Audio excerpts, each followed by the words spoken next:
Halo adik-adik, jumpa lagi di channel Five and Chemistry. Video kali ini saya akan membahas beberapa soal tentang trait pH indikator asam basa. Materi kimia kelas 11 semester 2. Jadi tentunya cocok sekali buat kalian yang terutama sedang mempelajari materi ini. Nah, bagaimana soal-soal bagaimana cara penyelesaian ataupun pembahasannya? Yuk, disimak ya.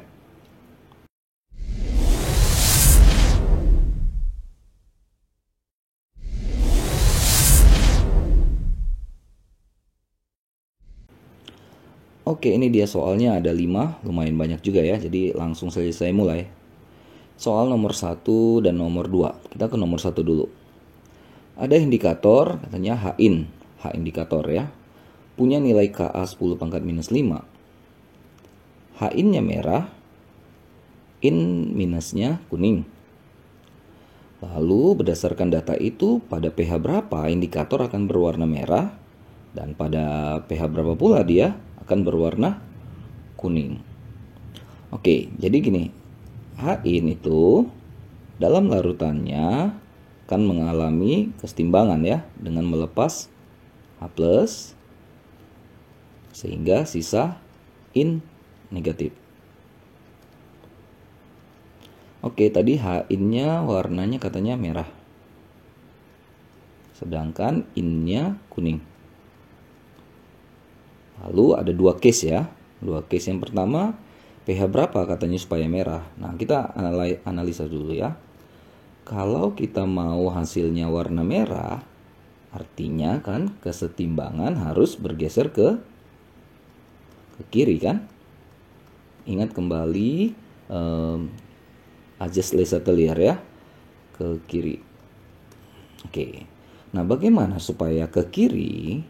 Kalau ke kiri itu berarti kita beranggapan bahwa konsentrasi H+-nya harus besar atau tinggi. Kenapa? Kalau konsentrasi H+-nya besar, ingat satu sisi jumlahnya banyak, maka kesetimbangan geser ke sisi sebelah. Kalau kanan banyak, maka dia geser ke kiri kan? Nah, kalau geser ke kiri berarti dia merah. Oke, konsentrasi H+-nya besar atau tinggi itu dimiliki oleh asam kuat.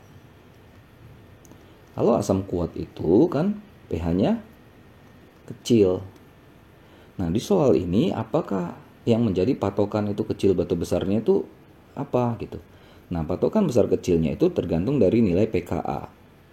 Nah, di soal kan dikasih tahu Ka-nya. Kan kita bisa dapat pKa. pKa sama dengan min log Ka. Min log 10 pangkat minus 5 sama dengan 5. Jadi, yang dikatakan pH kecil di sini adalah pH yang lebih kecil dari harga pKa, atau pH lebih kecil dari 5.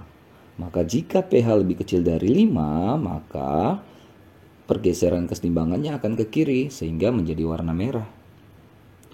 Coba kita lihat yang case kedua deh. Bagaimana caranya supaya kuning?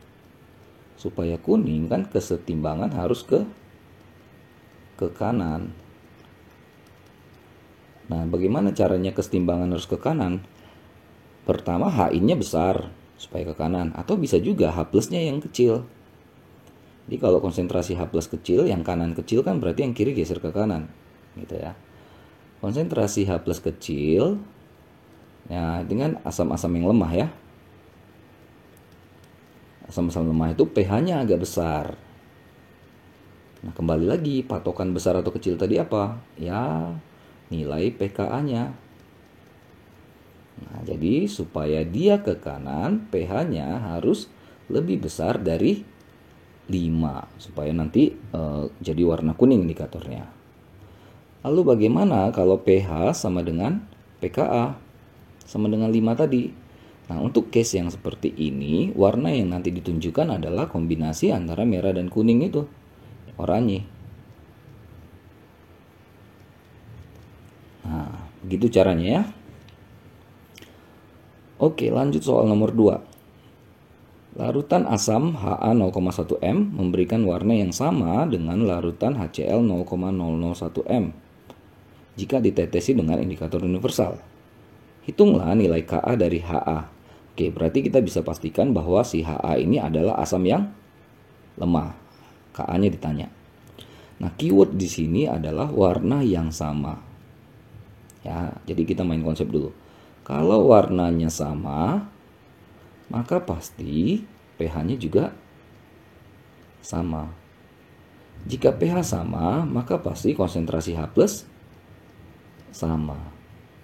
Nah, jadi konsentrasi H+ si Ha asam lemah itu sama dengan konsentrasi H+ si HCl yang asam kuat itu. Nah, bagaimana H+ untuk suatu asam lemah? Ya, akar Ka kali molaritasnya. Kalau untuk yang kuat, molaritasnya cukup dikalikan dengan valensi. Tapi kita tahu HCl valensi 1, jadi nggak ngaruh ya. Oke, akar kita masukkan Ka-nya yang dicari. Ma-nya itu molaritas asamnya 0,1. Molaritas asam si HCl itu 0,001, itu 10 pangkat minus 3 ya. Menghilangkan akar, kita kuadratin. Akarnya hilang. Ini kuadrat 10 pangkat minus 6. Maka kita bisa dapat harga Ka-nya nih. Ka sama dengan 10 pangkat minus 6 dibagi 10 pangkat minus 1 sama dengan 10 pangkat minus 5. Dapat deh Ka-nya.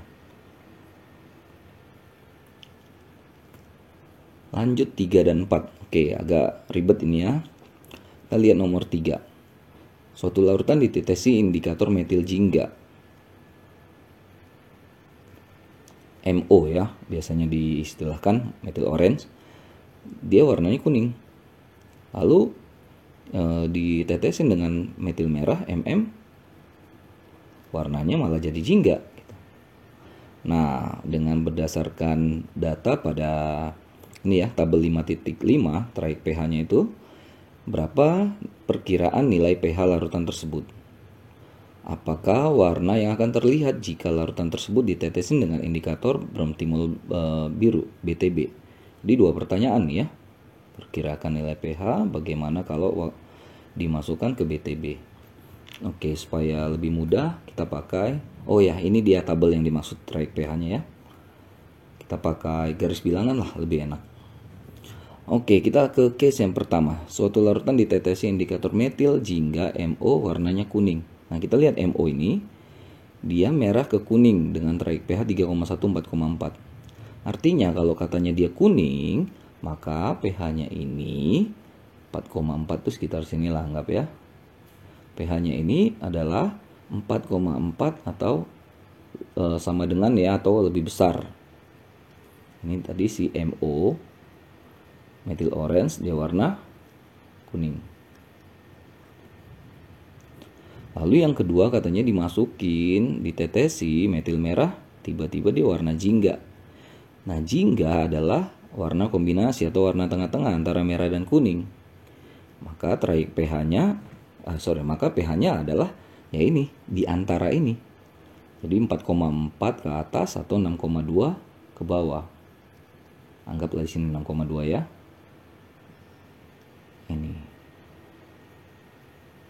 Nah, ini wilayah arsirannya. Jadi, yang pertama, perkirakan nilai pH larutan tersebut.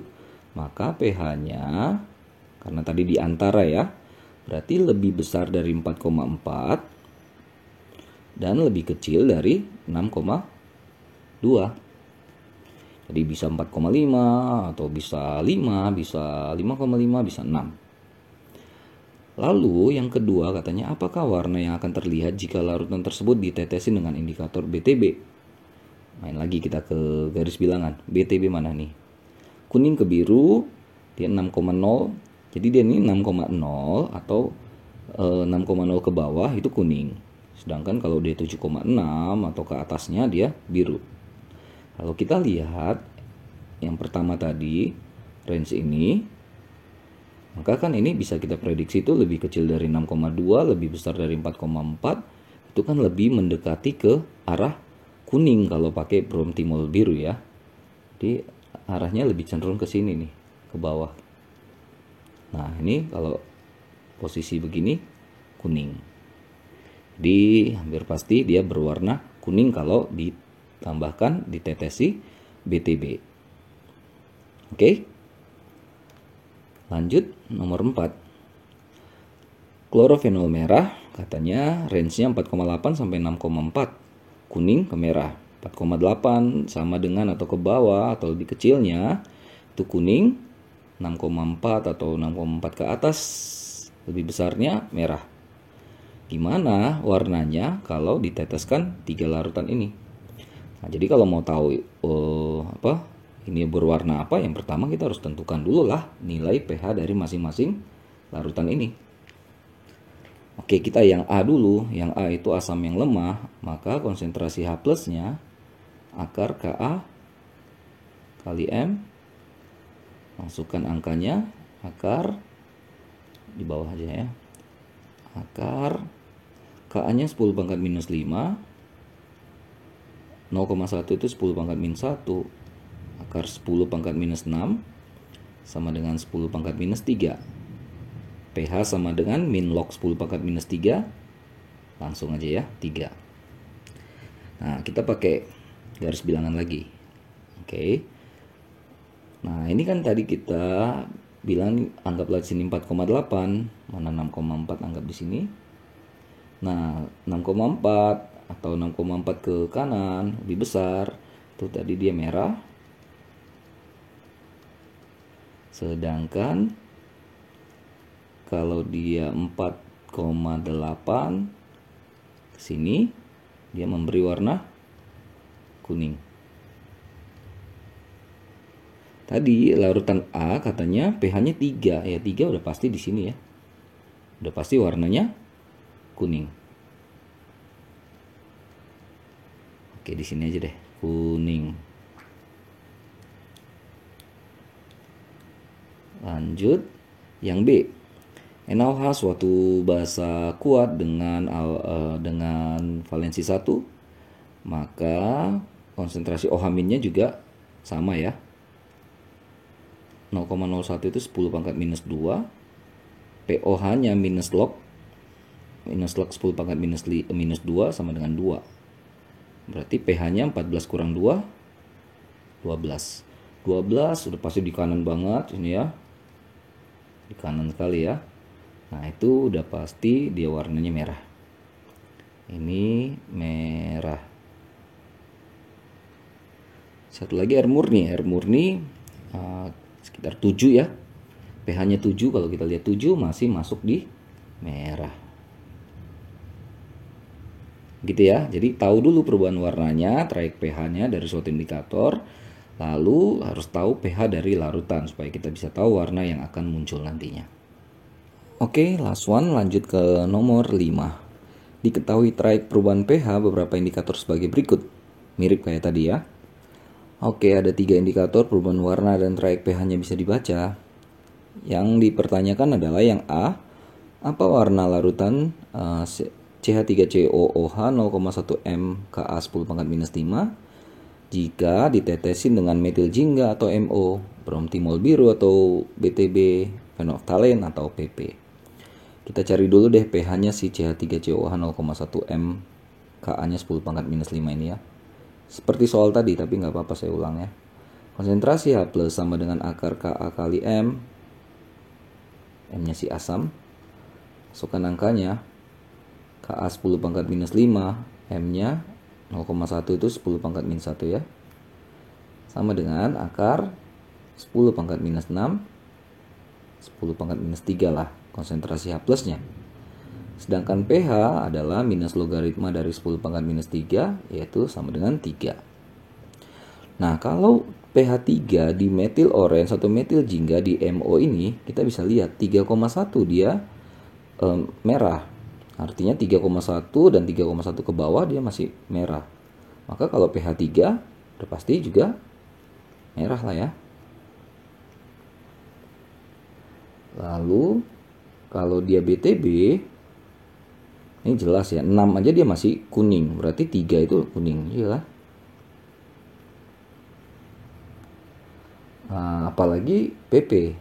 Phenolphthalein paling gampang dilihat 8,3 ini masih tidak berwarna ya, berarti 3 ya pasti tidak berwarna lah ya, tak berwarna. Jadi tentukan dulu pH-nya baru bisa kita analisa ke dalam, kita combine ke dalam tabel ini ya.